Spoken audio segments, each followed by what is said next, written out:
I went from that kind of family upbringing and environment to 3,000 miles away Mhm. to a school that's right outside of the Boston area. And this is so to age myself, and that's okay. I want to age myself. Please, yeah. To age myself, this is pre the WWW, right? The World Wide Web, and before the invention of the internet. And I remember not really understanding where Boston was and Mm, having to go to like a book, mhm. like, okay, US map. I am on this coast of the Yeah. Pacific Ocean. I'm gonna now go, this is the Atlantic Ocean, and Mhm. I'm gonna go here when I started here. And I'm going to have to cross America to get Mhm. there, the United States.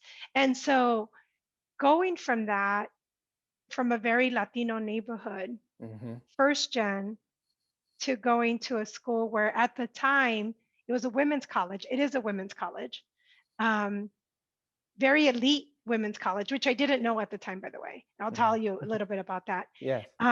It was 4% Latina total Wow. student population. And that included the international students. Mm. That included like everyone and anyone who self-identified as Latina. Mhm. But I remember of that 4%, very few came from neighborhoods like mine. Very few came from the Bronx.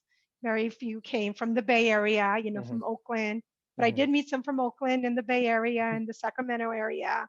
Um, but very few came from my kind of neighborhood, Yeah. right? And we didn't even have this language of first generation then. Mm. We just knew like it felt really lonely Yeah. and we felt really different, Yeah. but we didn't have language. So I'm Mhm. really, really thankful to younger generations who have developed language to share what they're feeling, Yeah. right? Like there's now first generation or food insecurity. We just knew we were hungry. We Mhm. didn't know there was this language to support the feelings we were having. Yeah. So being first generation, and I'm sure you've talked about this or others you speak to, there's that heavy imposter syndrome. Do you Yes. have the imposter syndrome balanced with the guilt? Because I went from living in East LA where I never had my own room ever growing up, like ever, ever, to now I lived in like a building that was built in the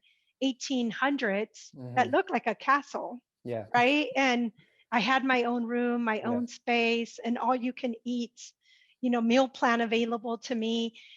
So balancing the separation from my family, being in a very different space that looked and spoke very differently to me and to Mhm. my than me and to my experiences, and then you think, what is my family, what did I leave behind, Yeah.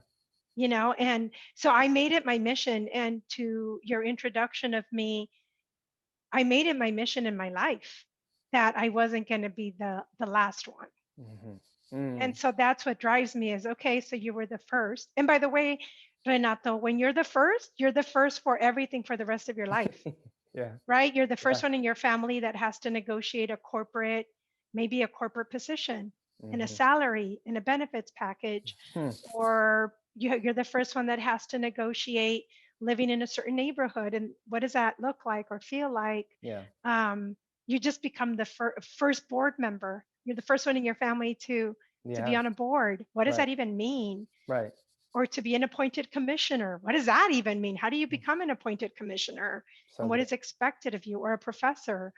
So I was like, okay, whatever that first is, we Yeah. had our first Madam VP yesterday, right? So Right. just being that first, the goal is never to be the last.